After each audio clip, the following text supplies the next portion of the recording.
नमस्कार। Hindi educational channel में मैं आपका स्वागत करता हूं। आज मैं आपके समक्ष आधुनिक हिंदी साहित्य के श्रेष्ठ राष्ट्र प्रेमी कवि रामधारी सिंह दिनकर द्वारा रचित स्वर्ग बना सकते हैं शीर्षक कविता का शब्दार्थ सहित सप्रसंग अर्थ या भावार्थ या व्याख्या को लेकर उपस्थित हुआ हूं। एक वीडियो के रूप में मैंने इस कविता को 3 भागों में बांटा है। पार्ट 1 वीडियो में मैंने अब तक इस कविता का केंद्रीय भाव या मूल भाव या सार या सारांश को प्रस्तुत किया है, जबकि पार्ट 2 वीडियो में मैं अब तक इस कविता का उद्देश्य या संदेश को भी प्रस्तुत कर दिया है। और आज मैं तीसरे भाग यानी पार्ट 3 वीडियो में मैं इस कविता का शब्दार्थ सहित सप्रसंग अर्थ या भावार्थ या व्याख्या को प्रस्तुत करना चाहता हूं।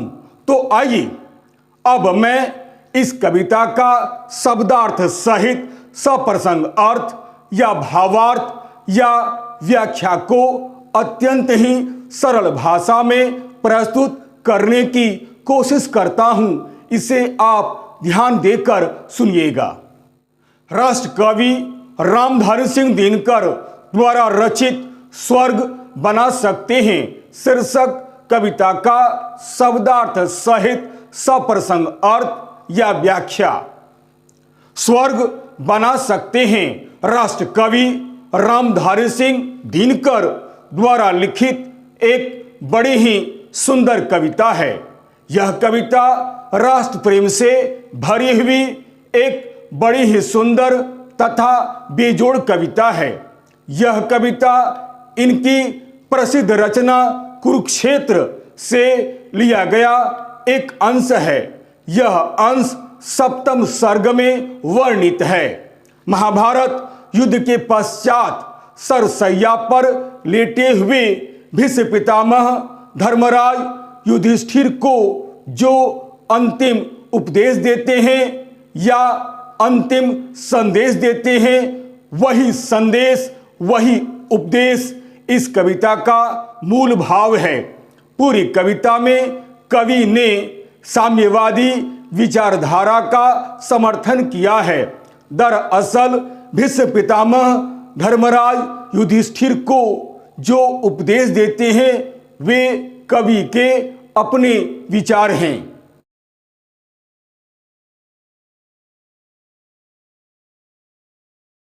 अर्थ या भावार्थ या व्याख्या। यह एक बहुत ही लंबी कविता है, इसीलिए 2-2 स्टैंजा पढ़ता हूं, फिर उसके बाद शब्दार्थ सहित उसकी व्याख्या अत्यंत ही सरल भाषा में करने की कोशिश करता हूं। इसे आप ध्यान देकर सुनिएगा। धर्मराज, यह भूमि किसी की नहीं कृत है दासी, है जन्मना समान परस्पर इसके सभी निवासी। सबको मुक्त प्रकाश चाहिए, सबको मुक्त समीरण, बाधा रहित विकास मुक्त आशंकाओं से जीवन।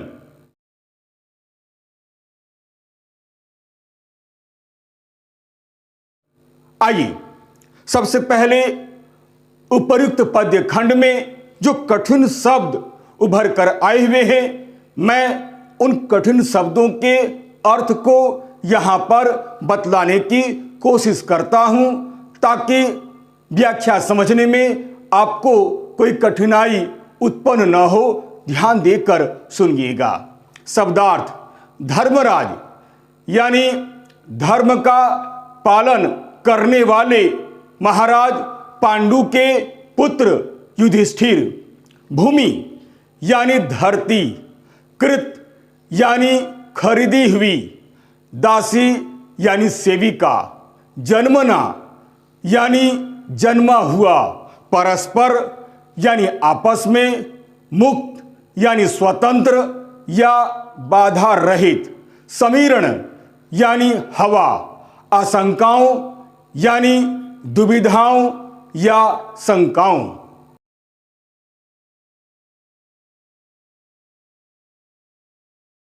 आइए अब मैं उपर्युक्त पद्य खंड के आधार पर इस कविता का संदर्भ और प्रसंग प्रस्तुत करता हूं।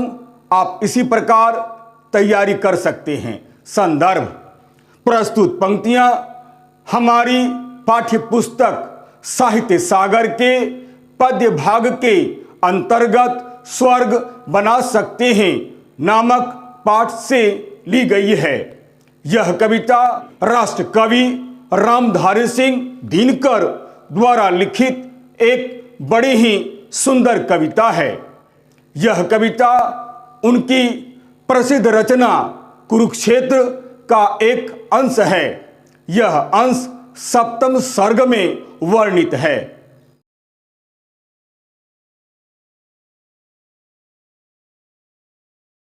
आइए अब प्रसंग: कौरवों और पांडवों के मध्य कुरुक्षेत्र नामक स्थान पर यानी महाभारत का एक घमासान युद्ध हुआ था।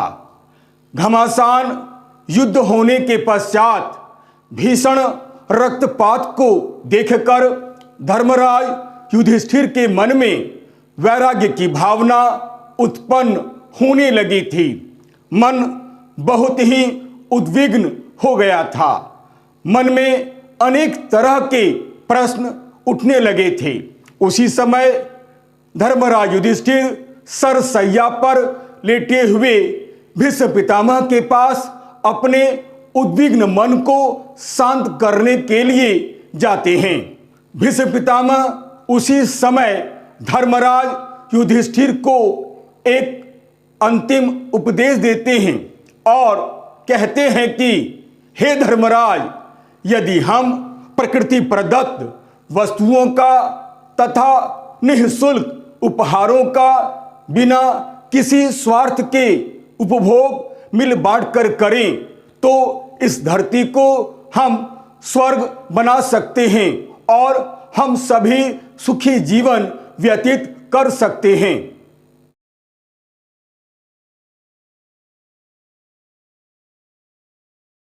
अर्थ या भावार्थ या व्याख्या: आइए मैं एक बार पुनः प्रथम स्टैंजा को यहां पर पढ़ता हूं ताकि अर्थ समझने में आपको कोई कठिनाई उत्पन्न न हो।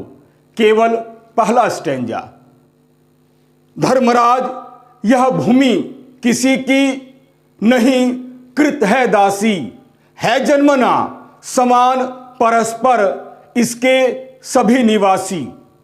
अर्थ या भावार्थ या व्याख्या: राष्ट्र कवि रामधारी सिंह दिनकर कहते हैं कि भीष्म पितामह इस धरती को स्वर्ग बनाने की बात पर बल देते हुए धर्मराज युधिष्ठिर से कहते हैं कि हे धर्मराज युधिष्ठिर, हमें यह सदा याद रखना चाहिए कि यह भूमि यानी यह धरती किसी की खरीदी हुई दासी नहीं है।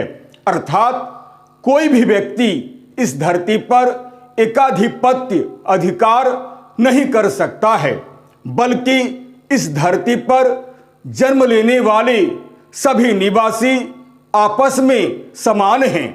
न कोई बड़ा है न कोई छोटा है, उनमें किसी प्रकार का भेदभाव भी नहीं है। इस धरती पर सबका समान अधिकार है। सभी यहाँ स्वतंत्रता पूर्वक जीवन यापन कर सकते हैं। इसीलिए उनमें ऊंच नीच का भेदभाव करना ठीक नहीं है।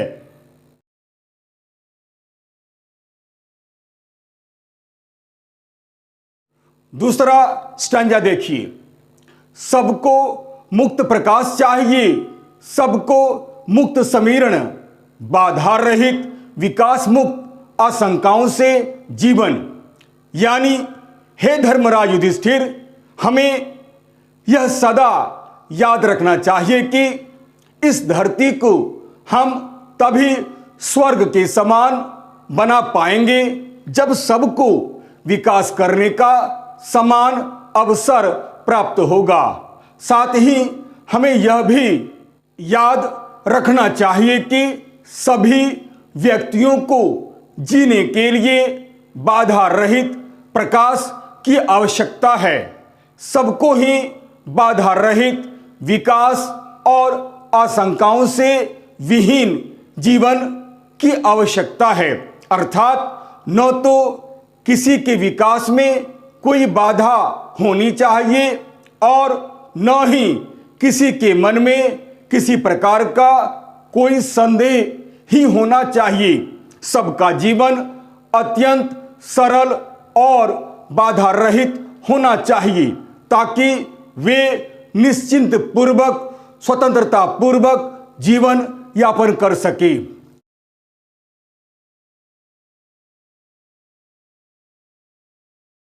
हमें यह याद रखना चाहिए कि जिस प्रकार सब लोगों को प्रकाश, हवा, जल आदि प्राकृतिक तत्वों की आवश्यकता पड़ती है, ठीक उसी प्रकार जीवन में भौतिक आवश्यकताओं का भी महत्व है। और जिस प्रकार प्रकृति सबको समान रूप से प्रकाश, जल और हवा प्रदान करती है, ठीक उसी प्रकार सामाजिक व्यवस्था कुछ इस ढंग से होनी चाहिए कि सबको अपनी भौतिक आवश्यकताओं की पूर्ति करने में किसी प्रकार की बाधा का सामना न करना पड़े। कवि के अनुसार धरती को स्वर्ग बनाने का एकमात्र उपाय यही है।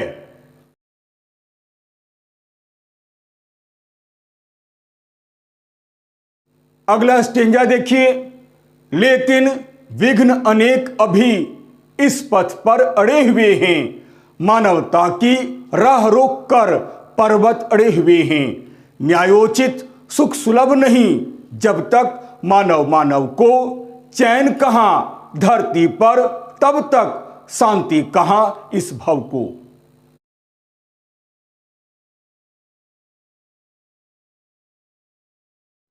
इस पद्य खंड में जो कठिन शब्द उभर कर आए हुए हैं, मैं उन कठिन शब्दों के अर्थ को यहां पर बतलाने की कोशिश करता हूं।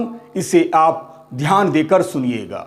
शब्दार्थ: विघ्न यानी बाधा, पथ यानी रास्ता, अड़े यानी खड़े, राह यानी रास्ता, मानवता यानी इंसानियत, सुलभ यानी आसानी से प्राप्त होना, चैन यानी आराम, भव यानी संसार, पर्वत अड़े हुए यानी उन्नति की राह में अनेक बाधाएं, न्यायोचित यानी जो न्याय के अनुसार उचित हो।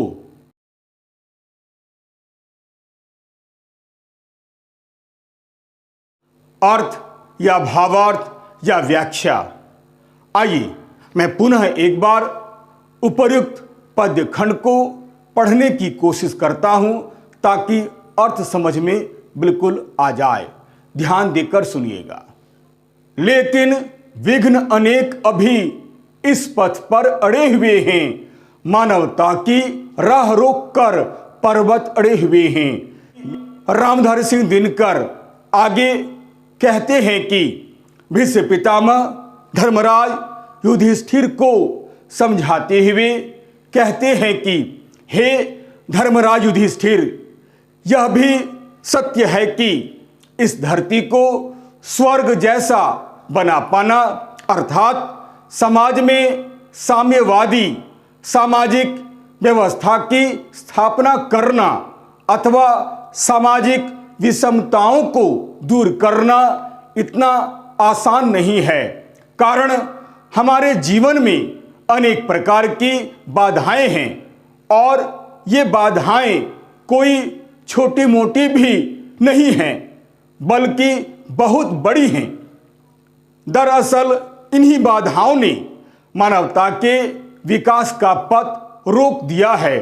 पर्वतों की भांति बिल्कुल हमारे विकास के मार्ग में आकर ये खड़े हो गए हैं।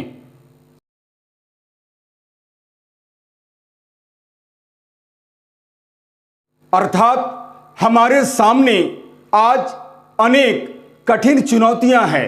समाज में पर्याप्त आर्थिक विषमता है। आज हर व्यक्ति भय एवं आशंका से मुक्त होकर जीवन व्यतीत करना चाहता है, परंतु इस राह में अनगिनत समस्याएं होने की वजह से वह निश्चिंत पूर्वक यानी स्वतंत्रता पूर्वक जीवन यापन नहीं कर पा रहा है। अतः ऐसी स्थिति में हमारा यही कर्तव्य है कि हम उन मुश्किलों या चुनौतियों का सामना करें और उसे दूर करें जो मानवता की राह में बाधक बन रहे हैं। इसके लिए हमें मिलजुल कर कार्य करना पड़ेगा। भाषा, जाति, धर्म, रंग आदि भेदभाव से ऊपर उठकर मिलजुल कर समाज की भलाई के लिए कार्य करना पड़ेगा।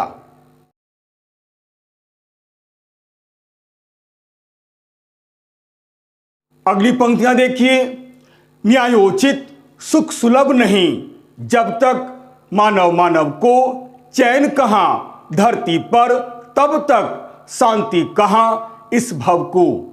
यानी कवि यहां कहते हैं कि हे युधिष्ठिर, इस धरती पर हो रहे इस संघर्ष को यानी भाषा, धर्म, रंग, जाति आदि भेदभाव तथा शोषण एवं अन्याय व अत्याचार तब तक कम या दूर नहीं किया जा सकता है जब तक प्रत्येक मनुष्य को न्याय के अनुसार सुख आसानी से प्राप्त नहीं हो जाता।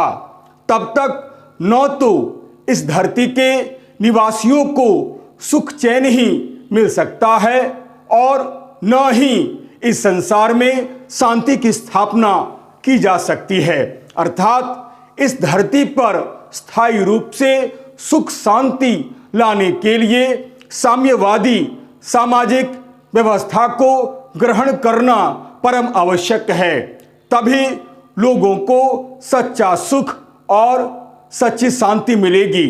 मूल भाव यहाँ यह है कि मानव के जीवन में न्याय के सुख का बहुत अधिक महत्व है। इसीलिए सबको समान रूप से न्याय मिलना चाहिए। सच्चे न्याय से ही सबको सुख और शांति मिल सकती है।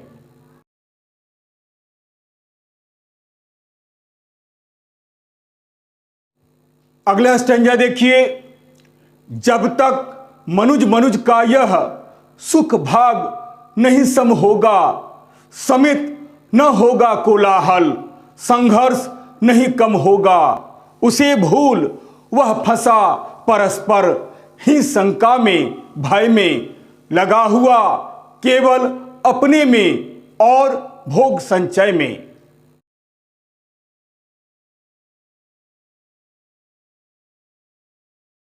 उपर्युक्त पद्य खंड में जो कठिन शब्द उभर कर आए हुए हैं, मैं उन कठिन शब्दों के अर्थ को यहां पर बतलाने की कोशिश करता हूं ताकि व्याख्या समझने में आपको कोई कठिनाई उत्पन्न न हो। शब्दार्थ: मनुज यानी प्रत्येक मनुष्य, सम यानी समान, समित यानी शांत, कोलाहल यानी शोरगुल, परस्पर यानी आपस में, भोग संचय में यानी सुख के साधनों को इकट्ठा करने में, संघर्ष यानी लड़ाई, शंका यानी दुविधा, भय यानी डर।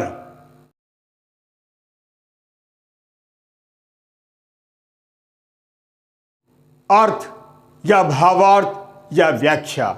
आइए मैं पुनः एक बार उपर्युक्त पद्य खंड को पढ़ने की कोशिश करता हूं ताकि अर्थ समझ में आ जाए। ध्यान देकर सुनिएगा। जब तक मनुज का यह सुख भाग नहीं सम होगा, समित न होगा कोलाहल, संघर्ष नहीं कम होगा। कवि कहते हैं कि भीष्म पितामह धर्मराज युधिष्ठिर को समझाते हुए कहते हैं कि हे युधिष्ठिर, प्रकृति द्वारा प्रदत्त अनमोल वस्तुओं तथा निःशुल्क उपहारों पर प्रत्येक मनुष्य का समान अधिकार है। जब तक इस संसार में प्रत्येक मनुष्य को इन वस्तुओं का सुख समान रूप से नहीं मिल जाता है या समान रूप से नहीं मिल जाएगा, कहने का अर्थ यह है कि न्यायोचित सुख समान रूप से नहीं मिलेगा, तब तक न तो दुख कष्ट आदि से उत्पन्न कोलाहल यानी शोरगुल ही शांत होगा और न ही जीवन जीने के लिए होने वाला संघर्ष ही कम होगा। चारों ओर इसी तरह अशांति एवं शोरगुल का वातावरण बना रहेगा। अतः ऐसी स्थिति में लोगों का विद्रोह फिर कैसे कम होगा और समाज में शांति की स्थापना कैसे हो सकेगी? दरअसल असंतोष ही अशांति तथा विद्रोह का मूल कारण है। यही सच्चाई है।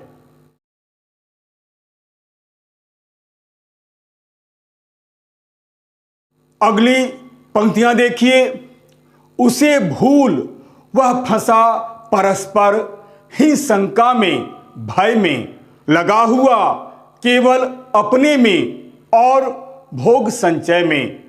अर्थात यह कवि कहते हैं कि भीष्म पितामह धर्मराज युधिष्ठिर को समझाते हुए आगे कहते हैं कि हे युधिष्ठिर, सत्य यह है कि आज मनुष्य इस समस्या का समाधान कैसे ढूंढा जाए यह वह भूल चुका है।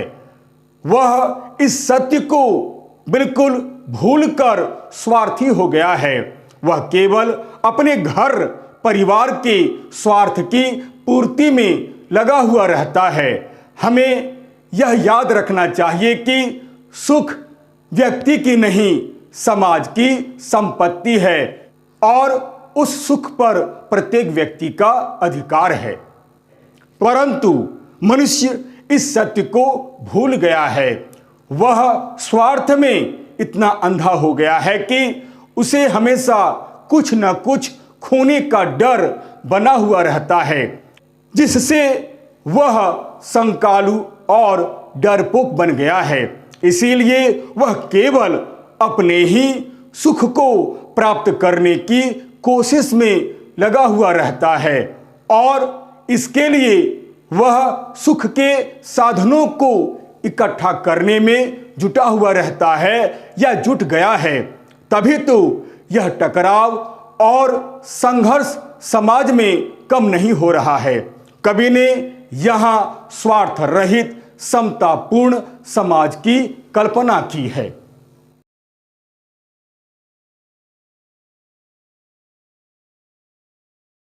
अब मैं यहां पर अंतिम स्टैंजा पढ़ता हूं, फिर उसकी व्याख्या करता हूं। ध्यान देकर सुनिएगा। अंतिम स्टैंजा। प्रभु के दिए हुए सुख इतने हैं विकीर्ण धरती पर, भोग सके जो उन्हें जगत में, कहां अभी इतने नर। सब हो सकते हैं तुष्ट एक सा, सब सुख पा सकते हैं, चाहें तो पल में धरती को स्वर्ग बना सकते हैं।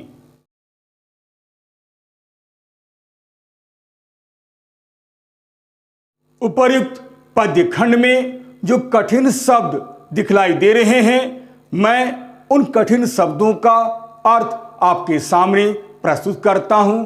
ध्यान देकर सुनिएगा। शब्दार्थ: ईश्वर यानी प्रभु, विकीर्ण यानी फैले हुए या बिखरे हुए, जगत यानी संसार, नर यानी मनुष्य, तुष्ट यानी संतुष्ट, पल यानी क्षण।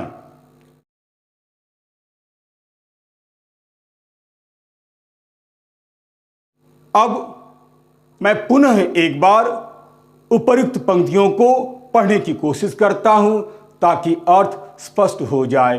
ध्यान देकर सुनिएगा।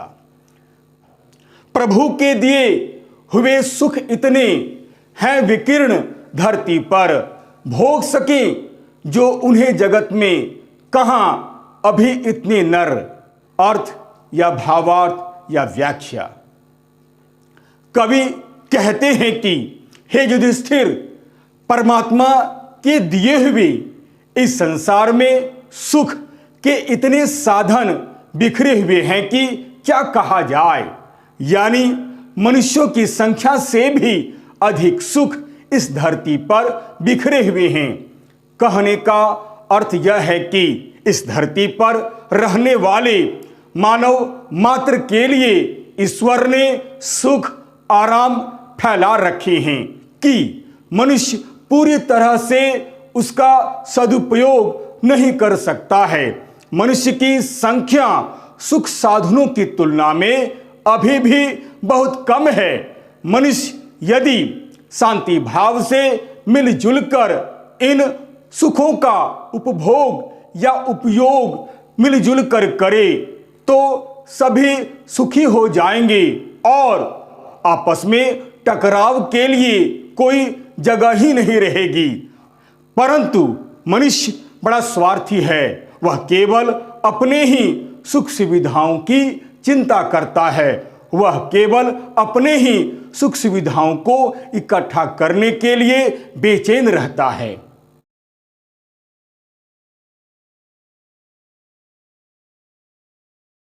अंतिम पंक्तियां देखिए। सब हो सकते हैं तुष्ट एक सा, सब सुख पा सकते हैं, चाहे तो पल में धरती को स्वर्ग बना सकते हैं। यानी कवि अंतिम पंक्तियों में कहते हैं कि हे युधिष्ठिर, इस पृथ्वी पर प्रकृति द्वारा उपहार स्वरूप प्रदान किए गए मानव मात्र के लिए सुख के साधनों की कोई कमी ही नहीं है। यदि हम मिलजुल कर रहें, सबके हितों का ध्यान रखते हुए कार्य करें अथवा सबकी भलाई के बारे में सोचें तो सभी सुखपूर्वक जीवन व्यतीत करेंगे। अर्थात सबको एक समान एक जैसा सुख प्राप्त होगा। यानी सभी को एक जैसा आनंद पूर्वक सुखपूर्वक जीवन बिताने का अवसर प्राप्त होगा। धीरे धीरे आपसी मतभेद समाप्त हो जाएंगे और यह तभी होगा जब हम अपनी सोच को बदलेंगे, अपनी समझ को बदलेंगे। सिर्फ अपने बारे में न सोचकर सभी के कल्याण के बारे में सोचेंगे। अर्थात इस धरती को स्वर्ग जैसा बनाना फिर मुश्किल नहीं रहेगा। यदि वह चाहे या यदि हम चाहें तो इस धरती को एक पल में ही स्वर्ग के समान सुख संपन्न बना सकते हैं। यहाँ कवि ने आपसी प्रेम, सहयोग, सौहार्द तथा मिलजुल कर रहने की भावना पर बल दिया है।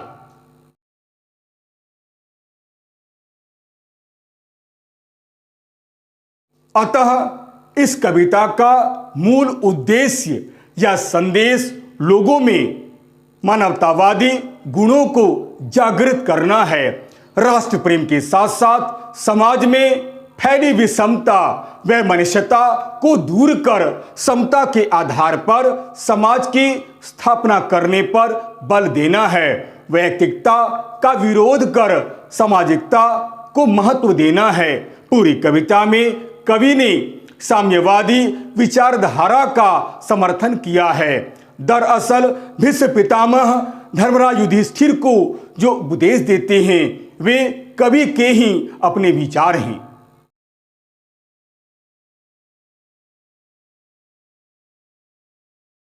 यदि आपको यह वीडियो अच्छा लगता है तो आप इसे लाइक करें, शेयर करें और तो और सब्सक्राइब करना आप बिल्कुल नहीं भूलें। याद रखिएगा, मेरा यह वीडियो, मेरा यह चैनल एक प्रकार से एक एजुकेशनल वीडियो है। अतएव लाइक, शेयर और सब्सक्राइब करना आप बिल्कुल नहीं भूलें। और हाँ, यदि मेरे वीडियो में अगर आपको कहीं भी किसी प्रकार की कोई त्रुटि या कोई कमी नजर आती है तो आप साफ सप्रमाण देकर सुधारने का हमें अवसर प्रदान करें, ताकि मैं आपके लिए एक बहुत ही सुंदर, बहुत ही आकर्षक वीडियो बनाकर प्रस्तुत कर सकूं, ताकि आप अधिक से अधिक उसका लाभ उठा सकें। तब तक के लिए नमस्कार।